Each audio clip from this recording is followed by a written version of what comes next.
to CardArt in Sunnyvale, California. We are gearing up for the third and final round of Pioneer for the evening. Tom and Tin Fang still here, bringing you all of the action from our covered closet. I was going to say booth, but that's just too disingenuous. But we're going to be getting into the final round of the evening. It is going to be not 2 meta decks this time around. It will be 1 meta deck. We will be seeing Jonathan Lee playing Izzet Phoenix, but his opponent Bismon, who is a very known brewer at the store, is going to be playing something a little different, Ting. Yeah, we're going to have Naya Transmogrify here on Bisman's side. I'm interested because normally when you think of Transmogrify, like what is the creature you think of they're going to be finding? For Pioneer? Yeah, for Pioneer specifically. I mean, I know what you put in your decks in Modern. It's not exactly what people are playing all the time, but in Pioneer specifically. For Pioneer, probably something like Atraxa or maybe some sort of new tools. Don't quite remember. There's like the Vaultborn Raptor, I think, the dinosaur. Is that the one? Vaultborn Tyrant, yeah. Vaultborn Dinosaur. But that one is a little better off of a creativity. So with Naya Transmog, we're probably looking at Atraxa, especially since you are in Naya colors. So you do kind of have some of the Atraxa's color, with the rest being fixable with treasures or some other way. Yeah. So it does look like that the players are all set to start.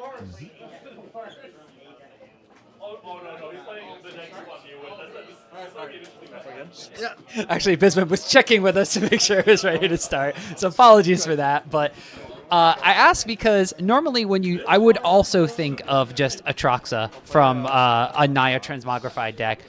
But I'm not quite sure that's what Bismon is going to be brewing with. Ooh. I'm excited to see what comes out. I'm also very excited for this one, but I am not quite sure entirely what to expect. But it does look like we just have turn 1 Steam Vents from the side of Jonathan. Izzet Phoenix, the tried and true Pioneer deck here. Going to playing a Sleight of Hand, 1 into hand, 1 on the bottom of the library. Passes the turn back, and it's just going to be a Root-bound Crag coming into play untapped from Bisman's side. And so far, not a lot going on.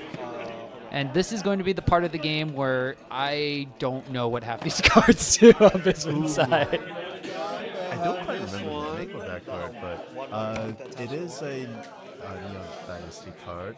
It is a enchantment that has a channel ability that essentially makes a Llanowar elf for 2 mana.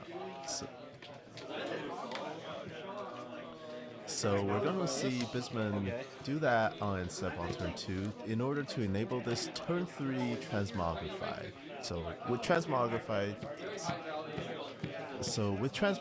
you typically see it on turn 4 because it costs 4 mana and we're not really allowed to accelerate that much. But with Careful Cultivation that we have on the screen right now, we have a way to kind of cheat on that a little bit. So Careful Cultivation both provides the mana for the Transmogrify, also provides the token for the Transmogrify. Yeah, and now providing the Atraxa from Transmogrify. So it is a little bit more of a standard kind of thing that we're seeing Bisman play with. Instead of the Vaultborn Tyrant or something else that we would be playing out from Naya, it's just going to be Atraxa Grand Unifier. Probably the biggest and baddest thing you could potentially grab in Pioneer, most importantly because of what Bisman is doing right now, which is revealing the top 10 and getting to put a plethora of them into his hand.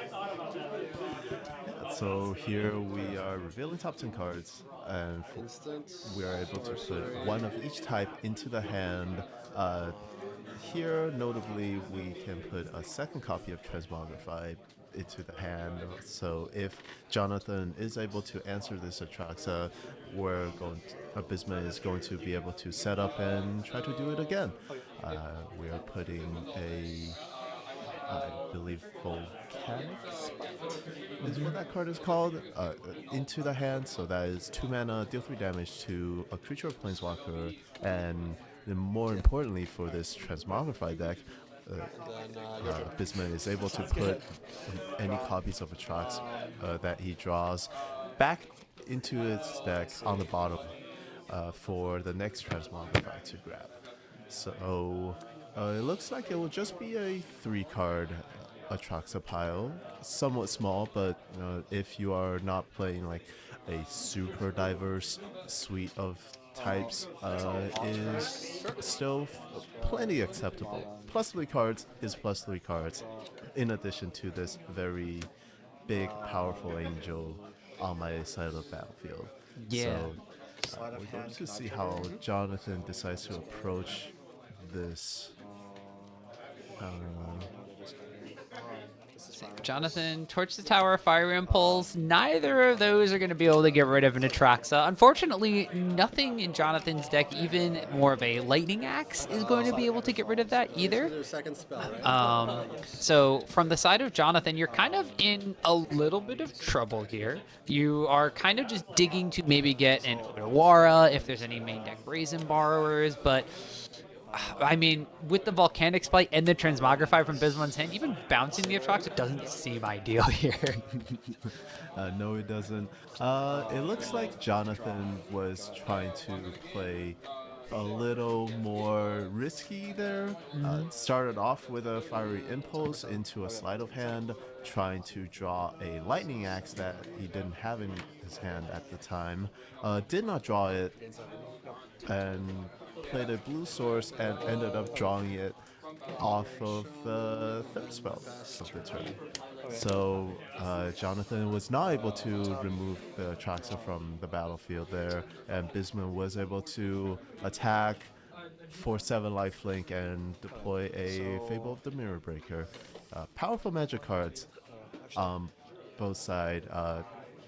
So Jonathan going to start this turn with, it looks like a Lightning Axe, trying to remove the Atraxa from the battlefield. Yeah, I think there's also just a pathway in hand that Jonathan can flip over. So with Torch the Tower, this will get rid of the Atraxa. Also, most importantly, it's going to, well, there's no bargain to deal the extra damage, but it will exile. So this Atraxa is going to go away for forever, but with a token on the battlefield and a Transmogrify in hand, Bismon looks like he just gets to spin the wheel again.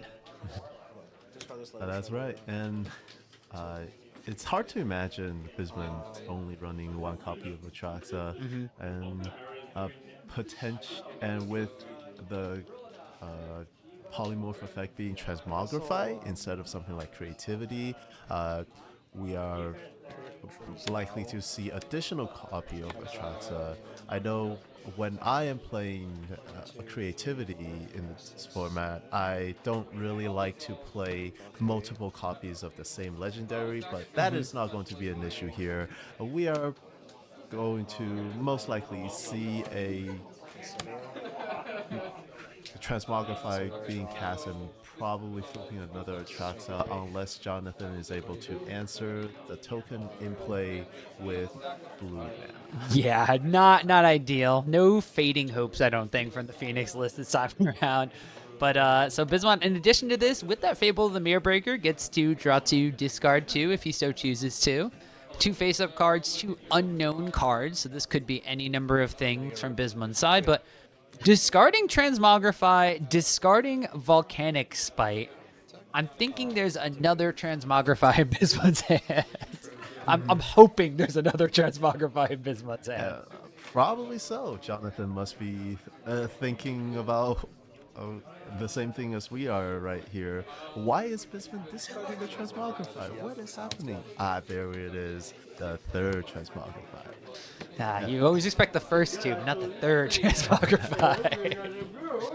But let's spin the wheel and see. There's a bunch of Planeswalkers in this list as well. It looks like a Realmbreaker, a Tybalt the Fire-Blooded, a Wandering Emperor.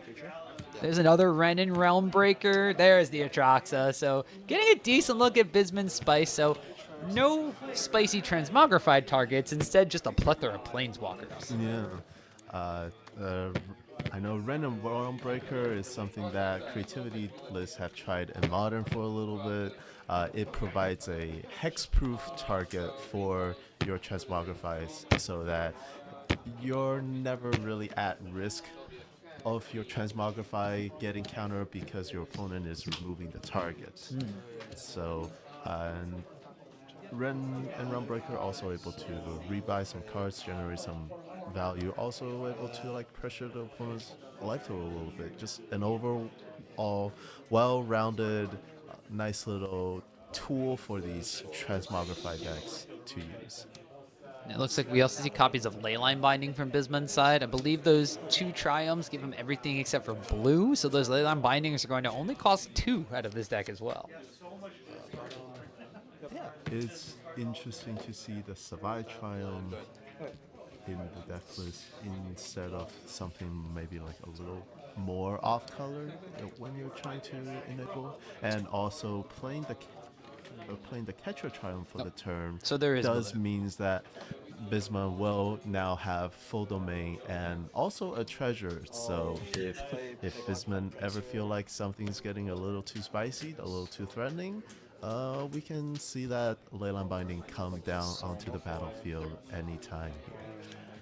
Does look like Free the Fae being cast here by Jonathan, but unless there's something else coming alongside this Ledger Shredder with that face-up Leyline Binding, this could just be lights out here as Jonathan's on 9 currently. Atrox represents 7 damage, and Bisman would go up to 29 in that case. So Bisman kind of playing a greatest hits in this Transmogrify list. We had Fable, Atroxa, the Wandering Emperor, Leyline Binding, some pretty spicy stuff, and it's taking it to Izzet Phoenix in game number 1.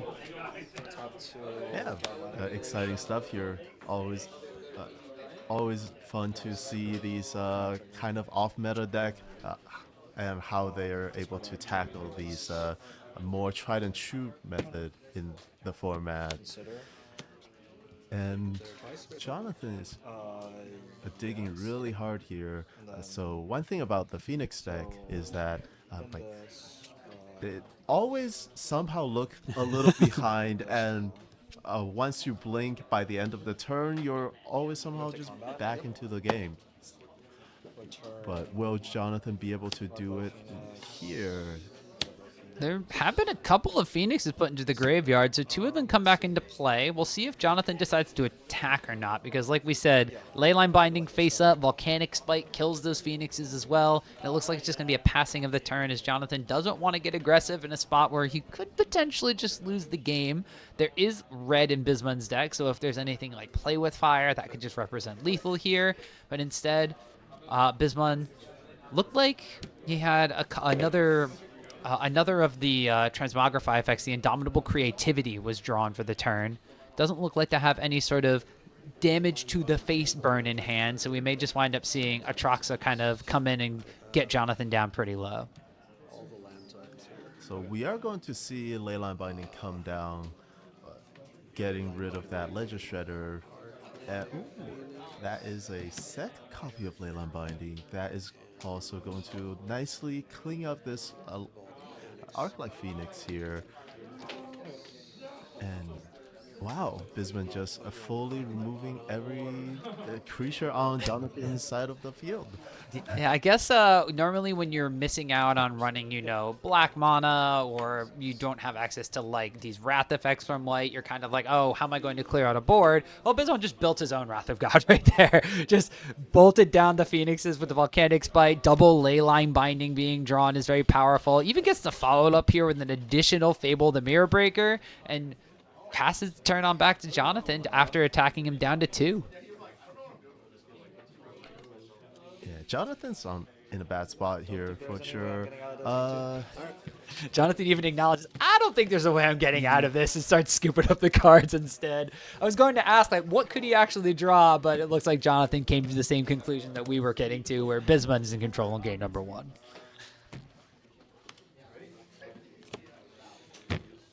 So I am not going to put you on the spot and say, what do you think Bisman has in his sideboard? Because that is a very difficult question for anybody except for Bisman to answer from this point in time. But if you were Jonathan, you saw that you were basically playing against a creativity, Transmogrify style of deck. What are you on a potential stock Izzet Phoenix list looking at bringing in from your sideboard? And what are you kind of taking out as not as effective against this style of deck? So this matchup is a little awkward because fire your removal spells are not ideal, but they do provide like a critical role in this matchup of being able to kind of work as like a fail-safe for when your opponent does cast a Transmogrify and you don't have a counterspell. But in this matchup, I would be looking at something like Brazen Borrower in case a Transmogrify or Creativity ever dissolves. I would be looking at cards like Negate in order to kind of interact on the stack. Notably, Transmogrify, very powerful card, does come with the deck building restriction of you can't really play creatures outside of the very big ones. Yeah, and we saw a lot of Bismon's deck too. We didn't see any creatures besides Atraxa, but that doesn't mean they're not hiding in the sideboard. But we did see a lot of planeswalkers, so those counter spells kind of gain a lot of value there too. Yeah, it's just good against the plan A of Transmogrify. It's really good against the plan B of these like value non-creature stuff that you're going to put alongside of this Transmogrify package. Something else to think about in this matchup is whether or not you're going to do the typical Phoenix sideboard plan of boarding a lot more threats post-board. Because you ultimately it's up to how Jonathan decides he should approach this matchup. But like, do you really want to board out all your removal spells for these threats? Like, it's always really easy to overboard for Phoenix because for the Phoenix deck to work, you kind of need that critical density of spells. But when you are siding out a lot of these removal spells, that's going to hurt your chances at ever triggering your Young Pyromancer, ever like growing your Crackling Drake to a large size. What I'm expecting here is to probably board in the Crackling Drake, but not the Young Pyromancer or because Bisman does pack a lot of solid removal spells, and you kind of want to make sure that when you play a alternate threat, you're at least getting some sort of value out of it. So if you were in the Phoenix Pilot shoes right here, are you treating this as a matchup where you become more of the beatdown deck or more of the kind of control style deck? That's a tough question to answer.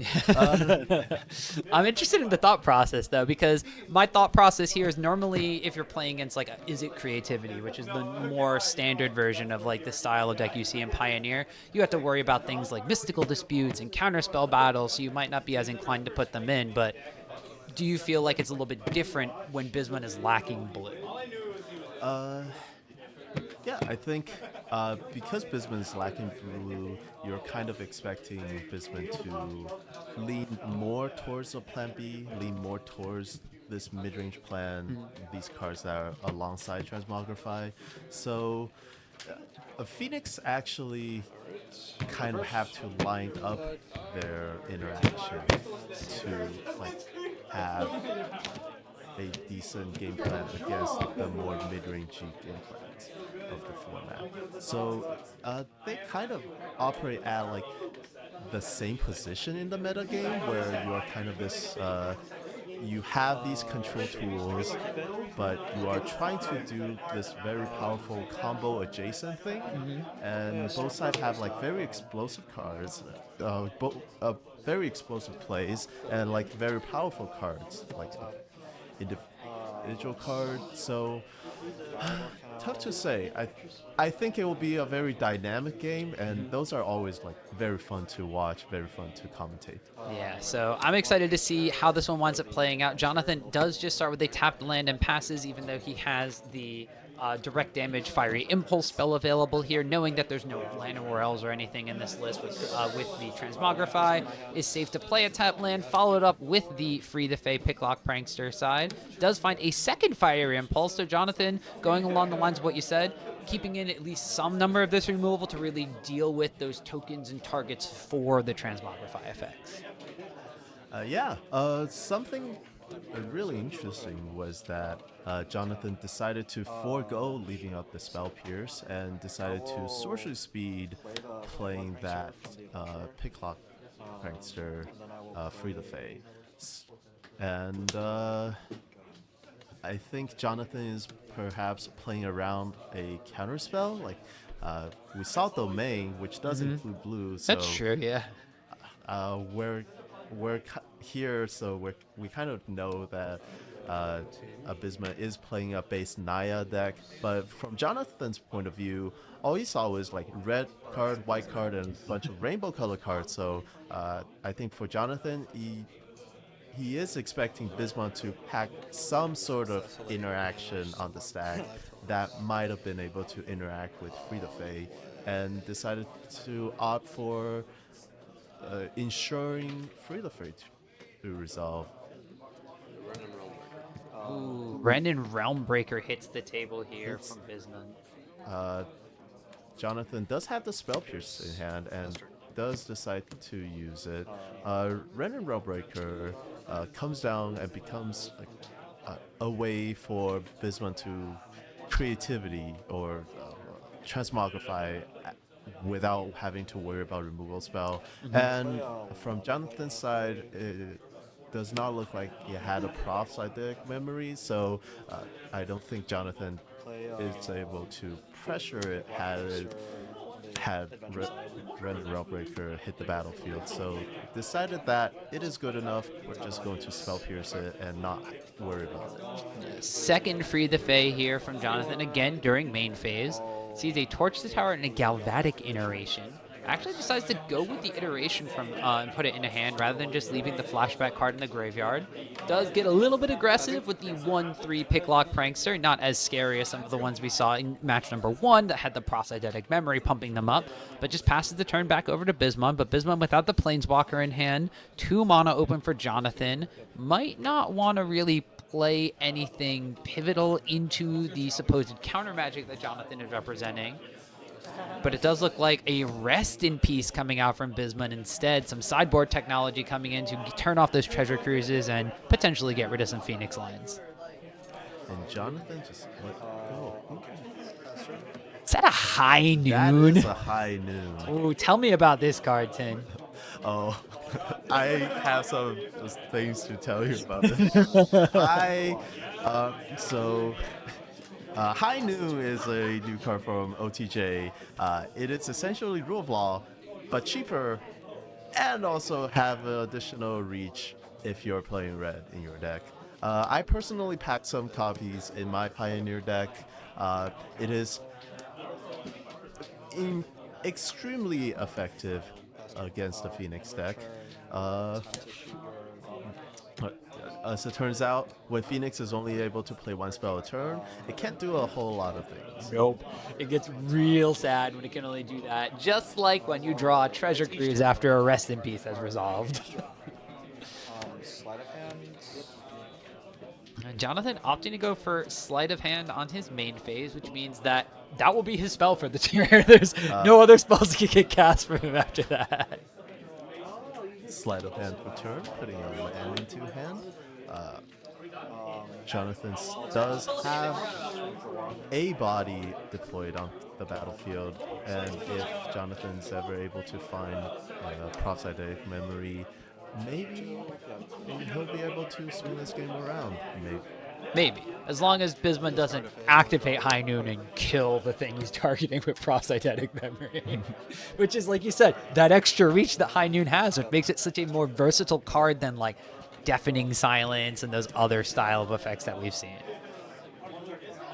So Bismuth, in the meantime, just draws 2, discards 2, or exiles them because of the Rest in Peace that's in play, plays a tapped land, and is content for Jonathan to play his 1 threatening spell for the turn, which is a Picklock Prankster. And as much as I may kind of meme on these 1/3 flyers, they've dealt a decent amount of damage to Bismuth this game.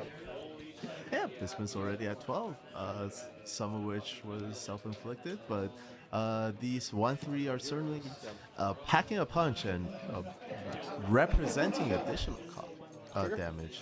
But here we have Atraxa getting hard cast Yeah, we were wondering if Atraxa was going to be able to be cast in addition to the domain. Bisman played Plaza of Heroes for the turn, so this is not only great because Atraxa is a legendary creature, but with all those planeswalkers in his deck, this lets him cast that as well because it says legendary spell. Doesn't have to be a creature. So Atraxa ends up finding the standard for this deck, it seems, like average of 3 cards. Finds a Leyline Binding, another Plaza of Heroes, and one of those said planeswalkers, the Wandering Emperor. So I thought Jonathan might be able to fight through all of this kind of like denial and stuttering that Bisman was doing, but how do you feel with an active Atraxa and those cards revealed off the top? It is going to be difficult for Jonathan to answer an Atraxa with 1 spell a turn, because typically the way the Phoenix deck is going to be able to answer something like Atraxa is if it chains multiple burn spells together, like a Fiery Impulse and a Lightning Axe at the same time, or to use a Brazen Borrower. But because Bisman here just have 7 mana, Brazen Borrower isn't doing much.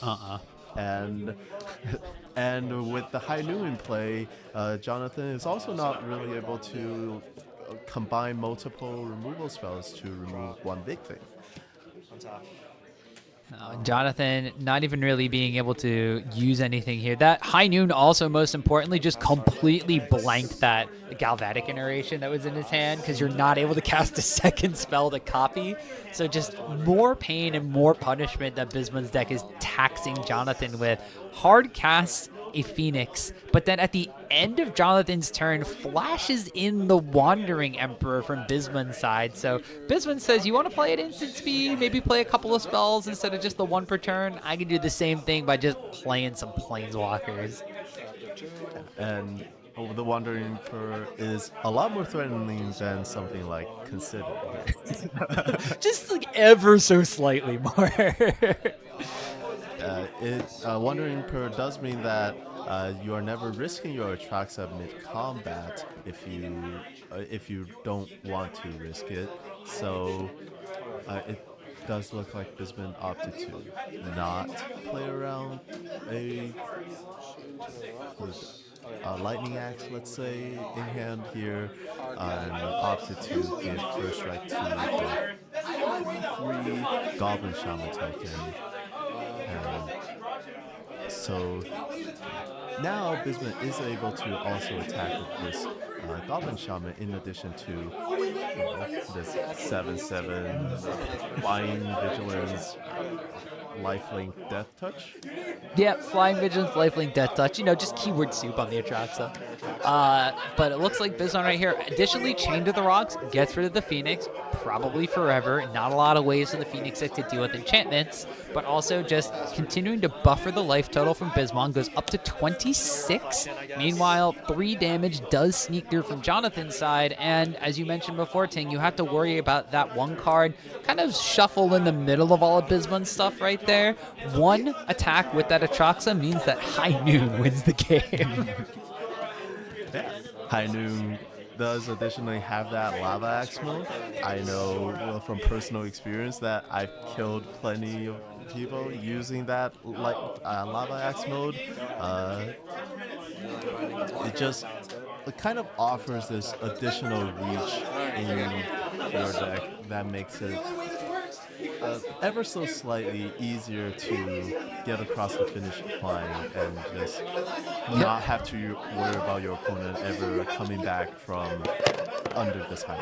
Yeah, I don't think there was anything that Jonathan could do there to really come back either. The Chain to the Rocks the previous turn, then a Leyline Binding that was face up in hand means Jonathan tapping out for Treasure Cruise was just a death sentence right there.